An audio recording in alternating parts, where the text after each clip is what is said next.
Hi guys, welcome to another graphic design session of The Ordinary Gift. In today's video, I'm going to be showing you guys how to change the background of an image to a whole new different background. Just like the image you see on your screen, we're going to be changing the background to something entirely different. But before we go on, we're appealing for your support.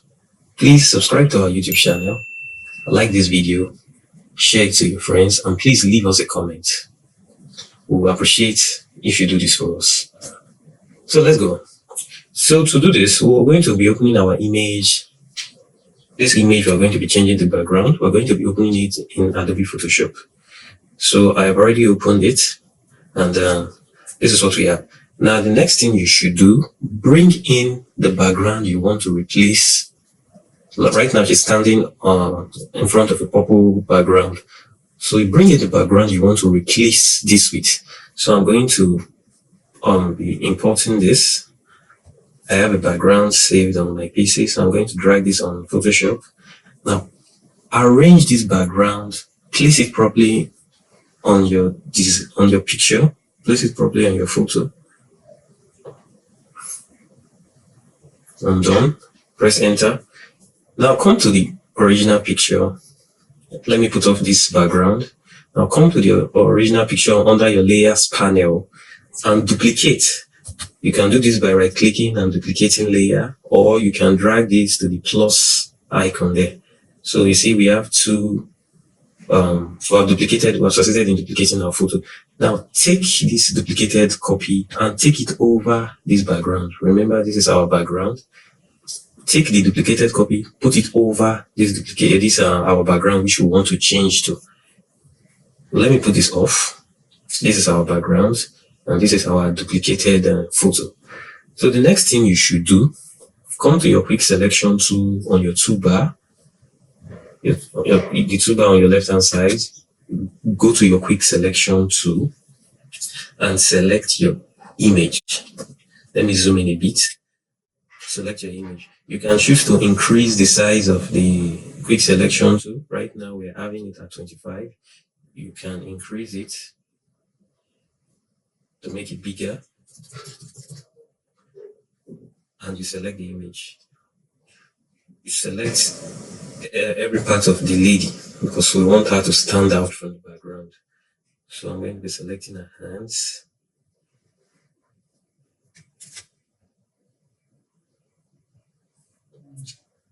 Then let's zoom in. We'll go to our hair.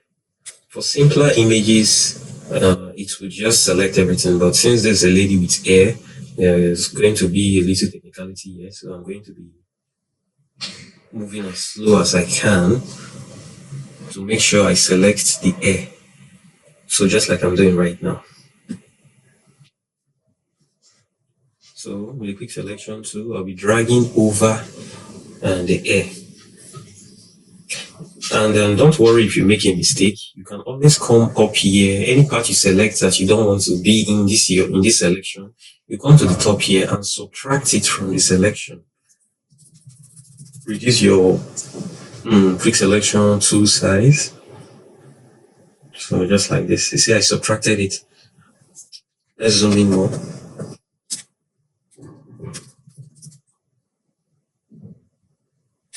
So it may not always be perfect. Then also, if you see any parts that is supposed to be part of the selection that is not in it, you come to the add to selection and you include it. Like these places here, I need to add them to my selection.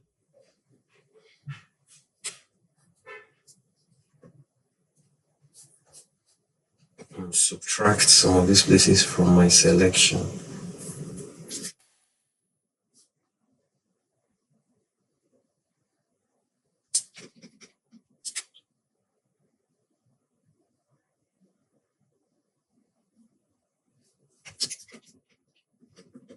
So I'm going to try to be as fast as possible.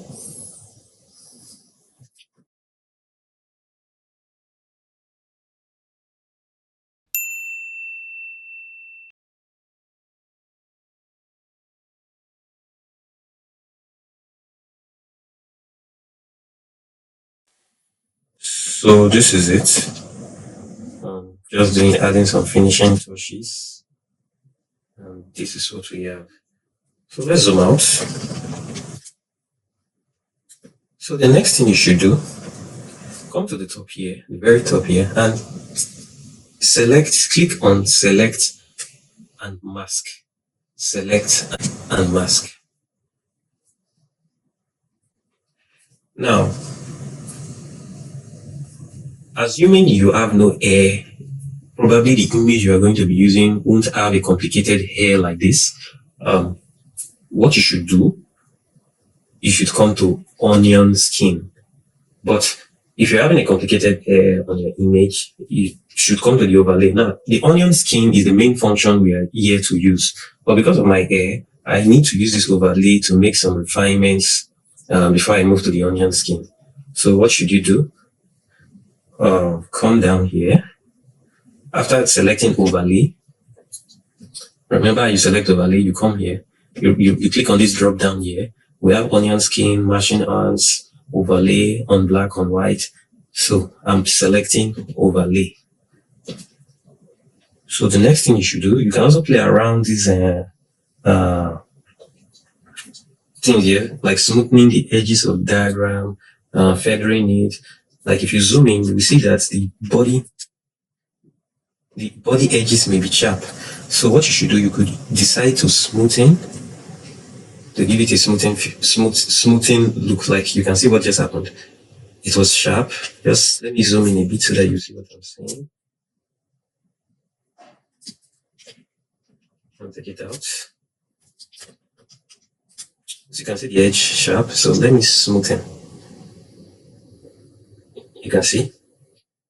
So you can choose to smoothen your edges if you find out that your edges are having this sharp, bringing out some sharp edges. So you can smoothen those edges out. So I'll leave it at that. I was leaving it at 17 for smooth. Then you come here and decontaminate colors. Decontaminate colors. Select the checkbox of decontaminate colors.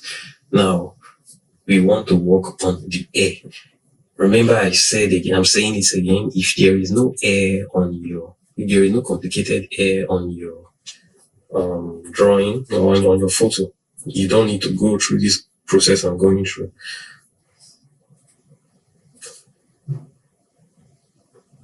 So next thing, we want to refine air. We want to refine air. We want these colors behind. You can see some purple background hiding behind our hair. We want them to disappear.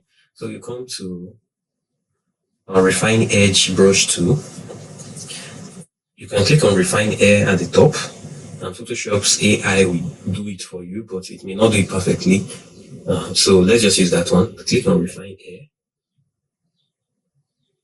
As you can see, the moment I clicked on refine air, you can see that the colors in the background disappear. But there are still some places that I feel I should work on. So I'm going to brush those parts myself. So let me zoom in. As you can see, there's still some purplish color right here. So I'm going to be brushing this. You can see it's cleared.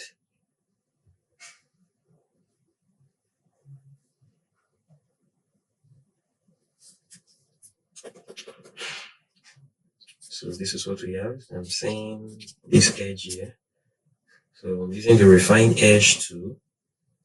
I'm going to be wiping that off. Good.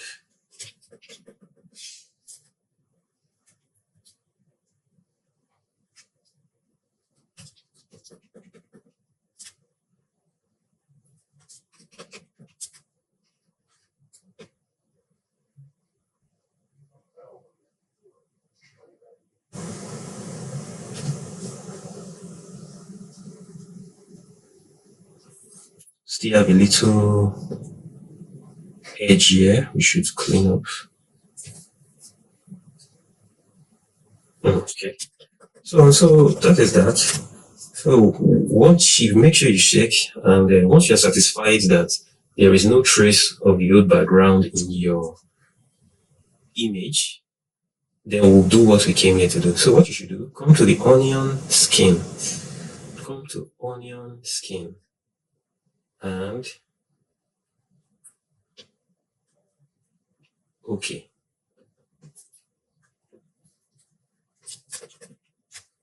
So this is what we have right now. Then the background, this previous background, you can choose to delete it. Then this new background we have on our layers panel, this new background, I want to give it a certain blurrish feature. So you come to filter, go to blur, go to Gaussian blur, and I think I would leave it as 4. Let's see the preview. You can see the preview. I want the background to have a blurrish nature while the image in question should be sharper. So this is what we have. And let me increase the blur radius a bit when that's too much. So I'm going to be leaving the blur radius. I'm leaving it as 4. So this is our preview. That's the blur. This is the blur. So okay. So this is what we have. Now let's save our work and compare with our original.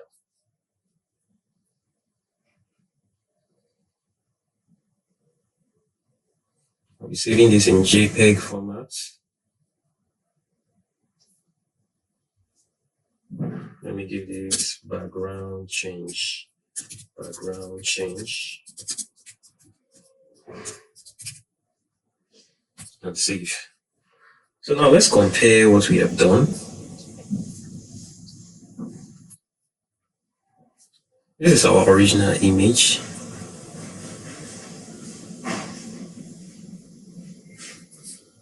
And this is our background that has been changed.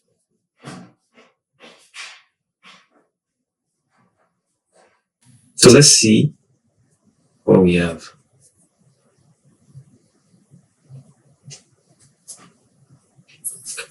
So thank you for watching this video. Do subscribe to this channel and put on your notifications.